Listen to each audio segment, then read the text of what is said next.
পশ্চিমবঙ্গের বাঙ্গুরা বাংলাদেশের প্রগতিশীলতার নামে ধর্মনিরপেক্ষতার নামে হাসিনার ফ্যাসিবাদকে উলঙ্গভাবে সাপোর্ট দেয়া গেছে। এখন হিন্দুত্ববাদের নামে ফ্যাসিবাদের কবলে পড়িছে। ফ্যাসিবাদের মজা কেমন 2 দিনে ভালো টের পাইছে, আরো পাবে। যদিও এই আক্রমণের লক্ষ্য হবে মুসলমানেরা প্রাথমিকভাবে, কিন্তু এই ফ্যাসিবাদের আগুন থেকে কেউ রক্ষা পাবে না। যারা বিজেপিকে ভোট দিচ্ছে তারাও রক্ষা পাবে না। যারা নেতা হয়েছে বা মুখ্যমন্ত্রী হিসেবে যার নাম এসছে, এই যে শুভেন্দু অধিকারী, ওর মতো একজন মানুষ বাংলাদেশে জাতীয় নেতা হইতে পারবে না, আঞ্চলিক নেতা হইতে পারবে না। এইটা সাহেব দেখান, তার কিছু বক্তব্য দেখান, শুনান।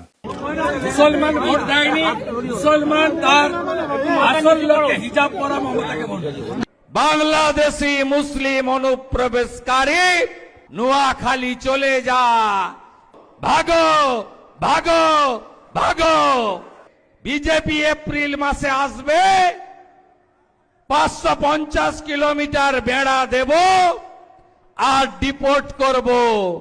সাতক্ষীরা চলে যা, নোয়াখালী চলে যা, খুলনা চলে যা।